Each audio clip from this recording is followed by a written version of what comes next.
नमस्कार मित्रांनो, आपण मागच्या भागात ब्लॉग अनुदिनी का लिहायचा हा भाग आपण अभ्यासलेला होता. पुढील घटक आहे अनुदिनीसाठी ब्लॉगसाठी विषयाची निवड. ब्लॉग लेखनासाठी जरी व्यापक क्षेत्र उपलब्ध असले तरी प्रत्येकाचे आवडीचे आणि प्रावीण्याचे क्षेत्र वेगवेगळे असते. ब्लॉगसाठी विषय निवडताना किंवा ब्लॉग लेखन सुरू करताना प्रथम स्वतःला जो विषय आकर्षित करतो आणि ज्यामध्ये स्वयंस्फूर्तीने लेखन करावेसे वाटते तो विषय निवडायला पाहिजे. आणि आता इथं म्हटलेलं आहे की आपल्याला जो आकर्षित विषय किंवा आपल्यासाठी जो आपल्याला योग्य जो विषय आवडत असेल किंवा वाटत असेल तो विषय आपण इथं निवडायला पाहिजे. पुढे विषयाची विविधता ही अशा वेळी समोर येऊ शकते, तेव्हा विशेष रुची असणाऱ्या विषयांना प्राधान्य द्यावे. आणि इथं म्हटलं आहे की ज्या विविधतांनाही जे काही रुची किंवा जे काही विषय असतील ते विषयांना इथं प्राधान्य द्यावे. पुढे अनुदिनी लेखन सुरू केल्यानंतर विषय मांडताना अडचणी येऊ शकतात. आणि इथं म्हणतात की प्रत्येक विषय मांडताना आपल्याला अडचणी इथं निर्माण होऊ शकतात. या अडचणीवर मात करण्याचा प्रयत्न करावा. आणि इथं म्हटलं आहे की ज्या आपल्या अडचणी आहेत त्या अडचणींना इथं मात करण्याचा प्रयत्न आपल्याला करायचा आहे. अर्थात हे सारे लगेच घडणार नाही. आणि इथं म्हटलं आहे की जे लगेच आहे ते लगेच इथं बिलकुल घडणार नाही.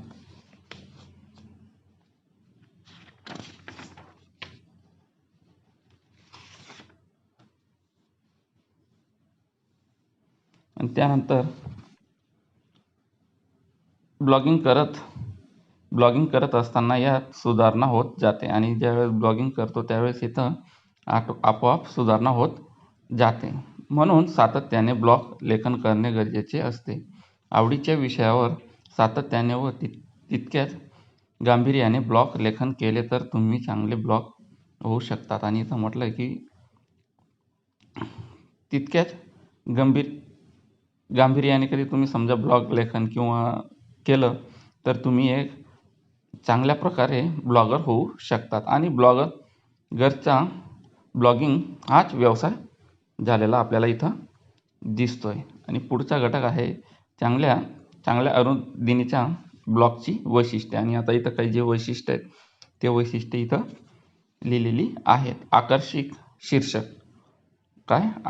शीर्षक. पुढचं आहे आकर्षक विषय मांडणी, म्हणजे आकर्षक विषयी आपल्याला मांडणी करावी लागते. पुढचं छोटी सुटसुटीत सोपी आणि आकलन सुलभ अशी वाक्यरचना. त्यानंतर पुढचं आहे परिच्छेदांची समर्पक मांडणी. बरोबर. पुढचं आहे एका परिच्छेदातून दुसऱ्या परिच्छेदात जाण्याची सहज शैली. पुढे आहे रिकाम्या जागेचा योग्य वापर. आणि इथं म्हटलेलं आहे की जी रिकामी जागा आहे त्या रिकाम्या जागेचा योग्य आपण तिथं यूज किंवा योग्य वापर केला पाहिजे. वाचकाची उत्सुकता टिकून ठेवणारी शैली, म्हणजे एखादा जो वाचकाची जी उत्सुकता आहे किंवा जी टिकून ठेवण्याची ज्याची शैली आहे ती इथं दिलेली आहे. संवादात्मक लेखन. पुढचं आहे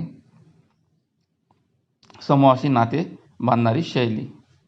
पुढचं आहे विविध श्राव्य दृकश्राव्य फितीची लिंक. त्यानंतर आहे शब्दमर्यादेचे पालन. पुढचं आहे विषयातील अद्ययावता. बरोबर. त्यानंतर पुढचा घटक आहे अनुदिनीचे ब्लॉगचे प्रकार. आता या ब्लॉगचे 6 प्रकार इथं केलेले आहेत. वैयक्तिक ब्लॉग. दुसरा आहे संयोगी घटक ब्लॉग, लगेच मायक्रो ब्लॉगिंग. त्यानंतर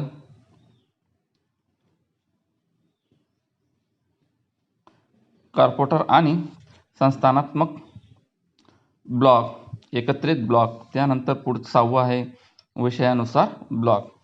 तर पहिल्या ब्लॉगमध्ये लिहिलेलं आहे की वैयक्तिक ब्लॉग. आता इथं वैयक्तिक ब्लॉग. एखादी व्यक्ती स्वतःच्या ब्लॉगवर तिच्या आवडीनुसार जेव्हा मजकूर प्रसिद्ध करते तेव्हा तो वैयक्तिक ब्लॉग असतो. आणि इथं म्हटलं आहे की एखादा जो व्यक्ती तो व्यक्ती स्वतःच्या ब्लॉगवर तिच्या आवडीनुसार जेव्हा ती मजकूर लिहिते किंवा मजकूर त्याचा जो प्रसिद्ध करते तेव्हा त्या व्यक्तीला ब्लॉग असतो. हा ब्लॉग कसा असावा किंवा कसा आकर्षक चित्र, ध्वनिफिती किंवा चित्रफित इत्यादी टाकून करावा ही पूर्वतः त्यांची इच्छा असते. आणि इथं म्हटलं की जे चित्र, छायाचित्र किंवा चित्रित फित जे असतात ते काढून करावा आणि त्यांची इच्छा जी असते ती इच्छा इथं असते. वैयक्तिक ब्लॉगवर त्या सातत्याने किंवा गरजेनुसार लेखन प्रसिद्ध करता येते. आणि इथं जे आपलं जे लेखन आहे ते लेखन आपल्याला इथं चांगल्या प्रकारे प्रसिद्ध करता येते. दुसरा आहे संयोगी घटक ब्लॉग. आता इथं म्हटलंय की जेव्हा जे पुढे म्हणतात की जेव्हा एकापेक्षा अधिक ब्लॉगर्स वेब ब्लॉगमध्ये पोस्ट लिहितात तेव्हा त्याला संयोगी किंवा गट ब्लॉग म्हणतात. आणि इथं म्हटलंय की ज्यावेळेस आपण गट ब्लॉग म्हणजे दोघं एक ब्लॉग जे असतात त्यांना गट असे म्हणतो. आणि त्या गटच्या ब्लॉग संयोगी मध्ये गट ब्लॉग असे म्हटले जाते. अनेक विषयांचे एकत्रीकरण यात वाचायला मिळते. उदाहरण आम्ही साहित्यिक. आणि इथं म्हटलंय की जे एकत्रीकरणचं जे वाचायला जे मिळतं ते आम्ही या साहित्यिकमधनं उपलब्ध करतो असं म्हणतात. आणि तिसरं आहे मायक्रो ब्लॉगिंग. आता इथं म्हटलेलं आहे डिजिटल सामग्रीचे लहान लहान तुकडे पोस्ट करण्यासाठी मायक्रो ब्लॉगिंगचा उपयोग होतो. आणि जे आपण छोटे भाग किंवा छोटे जे पोस्ट असतात ते पोस्ट तयार करून पोस्ट करण्यासाठी मायक्रो ब्लॉगिंग असे म्हणू शकतो. लहान पोस्ट वाचणे किंवा टाकणे काही वेळा फार गरजेचे असते. आणि आपल्या मित्र कंपनीमध्ये ज्या किंवा फ्रेंड सर्कलमध्ये किंवा नातेवाईकांमध्ये आपण जे छोट्या काही टाकत असतो गोष्टी वगैरे, काही सुविचार वगैरे टाकत असतो त्यावेळेस त्या फार गरजेचे असते. आता इथं दिलेलं आहे मीटिंग, निवडणूक, प्रचार, पुस्तकाचा संदर्भ इत्यादी गोष्टी आपण या छोट्या गरजेचे असते. बरोबर. पुढचं आहे कॉर्पोरेट आणि संस्थानात्मक ब्लॉग. म्हणजे खाजगी किंवा सरकारी संस्थानात्मक कामासाठी यांचा वापर केला जातो. आपल्या कर्मचाऱ्यांपर्यंत अद्ययावत माहिती पोहोचवण्यासाठी या ब्लॉगचे महत्त्व आहे. पाचवा आहे एकत्रित ब्लॉग. म्हणजे व्यक्ती किंवा संस्था विशिष्ट हेतू समोर ठेवून एकत्रित येतात. यांचा वाचक वर्ग निश्चित असतो आणि वाचायला काय किंवा कसे द्यायचे याबाबत धोरण निश्चित केले असते. आणि इथं म्हटलं आहे की जे आपले व्यक्ती असतात किंवा व्यक्ती किंवा संस्था जे असतात त्या संस्थांच्या विशिष्ट जे समोर ठेवून एकत्रित येतात त्यावेळेस या वाचक वर्ग निश्चित केलेला असतो किंवा निश्चित केला गेलेला असतो. विषयानुसार 6वं जे आहे ते विषयानुसार ब्लॉग. पत्रकारिता, त्यानंतर आरोग्य, प्रवास, बागकाम, फोटोग्राफी अशा एखाद्या विशिष्ट विषयाला धरून यावरील मजकूर प्रसिद्ध केला जातो. आता इथं म्हटलं आहे की जे फोटोग्राफी किंवा प्रवास आहे, आरोग्य याविषयी ज्या विषयाला जे धरून यावरील जे मजकूर असतात ते मजकूर प्रसिद्ध केला जातो. त्यानंतर पुढचा घटक आहे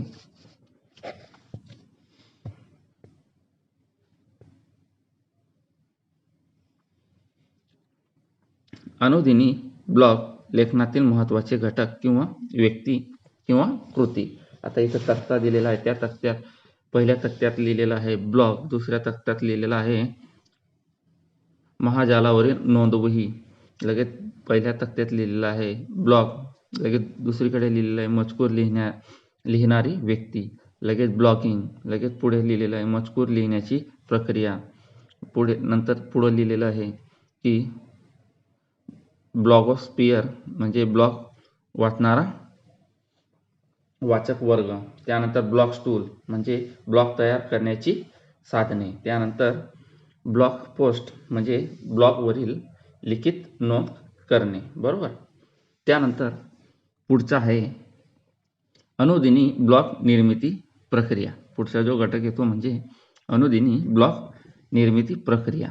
आता इथं लिहिलेलं आहे की सर्वप्रथम ब्लॉग तयार करताना आपले स्वतःचे गुगलमध्ये ईमेल आपलं जीमेल अकाउंट असणे आवश्यक आहे. आणि इथं म्हटलं आहे की आपण ज्यावेळेस सर्वप्रथम ब्लॉग तयार करताना आपल्याला गुगलमध्ये आपलं जीमेल अकाउंट ओपन करणं गरजेचं किंवा अकाउंट असणे आवश्यक आहे. आता त्या अकाउंटला ओपन करण्यासाठी इथं जी कारणे दिलेली आहेत ती कारणे आपण इथं बघू. पहिलं आहे इंटरनेट एक्सप्लोरर म्हणजे www.blogger.com संकेतस्थळ उघडा. त्यानंतर क्रिएट युअर ब्लॉगवर क्लिक करा. लगेच खाली लिहिलेलं आहे आपल्या जीमेल गुगल अकाउंट पासवर्डने लॉग इन करा. म्हणजे आपला जो एखादा जीमेल वगैरे असेल, जीमेल अकाउंट वगैरे, त्याला आपण इथं लॉग इन करायचे आहे.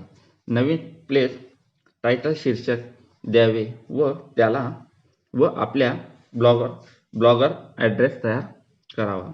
त्यानंतर उदाहरणार्थ म्हणजे समजून घ्या, आता आपलं एखादं नाव असेल तर इथं दिलेलं आहे की विघ्नेश 2017 blogpost.com असं दिलेलं आहे. योग्य ती थीम निवडा आणि तुमची जी थीम आहे ती योग्य ती थीम निवडा. शेवटी क्रिएट ब्लॉगवर क्लिक करा आणि त्यानंतर अशा प्रकारे अनुदिनी ब्लॉग तयार होईल. म्हणजे सदर ब्लॉग निर्मितीची प्रक्रिया सतत अद्ययावत होत असते. विद्यार्थ्यांनी स्वतः या बदलाची माहिती घेणे आवश्यक आहे. आणि आता पुढचं जे दिलेलं आहे ब्लॉग लेखनातील महत्त्वाचे घटक. आता इथले काही महत्त्वाचे घटक आहेत म्हणजे जसं समजून घ्या, पोस्ट आहे, स्टेटस आहे किंवा कमेंट्स आहे, त्यानंतर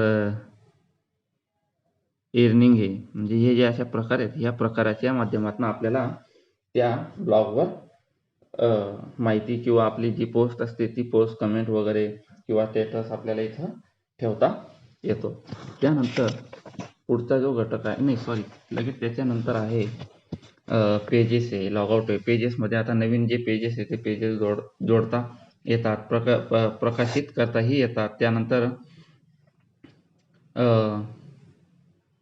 लेआउट आहे. लेआउटमध्ये आपण ज्या ब्लॉगची जी रचना आहे ती कशी असावी अशा माध्यमातून इथं दिलेलं आहे. त्यानंतर थीम आहे. त्या थीममध्ये म्हणजे अशा प्रकारे जे कस्टम साईज जे आहे ते इथं दिलेले आहे. त्यानंतर इथं हितमल जे आहे ते थीम बनवण्यासाठी संगणकाची भाषा माहिती असणे आवश्यक आहे. त्यानंतर सेटिंग जी आहे ती सेटिंगमध्ये आपल्याला या पब्लिश जे आहेत त्या पब्लिश हिट जे आहेत ते आपण इथं करू शकतो. त्यानंतर गुगल डिव्हाइसमध्ये व ब्लॉग याचा सहज संबंध आपल्याला करता येतो किंवा अनुभवता येतो किंवा आपण एखाद्या स्टोरेजमध्ये ब्लॉगर उपलब्ध करता येत नाही. त्यानंतर लिहिलेलं आहे शेवट महत्त्वाचे जे ते म्हणजे कधी आपण आपल्या मित्रांनी, सहकाऱ्यांचे एखाद्या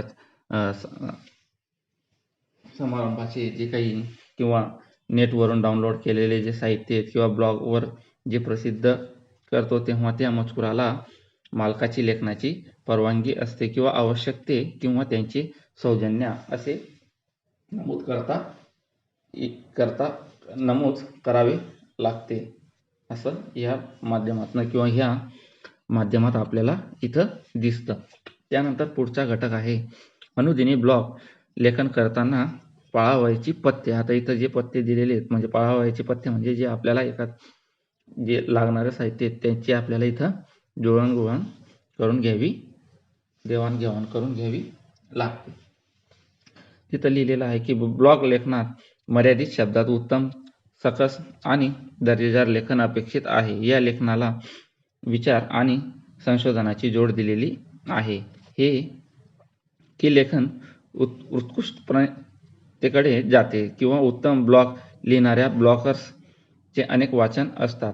म्हणजे आता इथं म्हटलंय की जे ब्लॉगर्स आहेत त्या ब्लॉगर्सचे अनेक जे वाचन आहेत ते वाचन आपल्याला इथं असतात. त्यानंतर अनुदिनी लेखन करणाऱ्याला काही पथ्ये पाळावी लागतात. त्यामुळे लेखन कसदार होऊन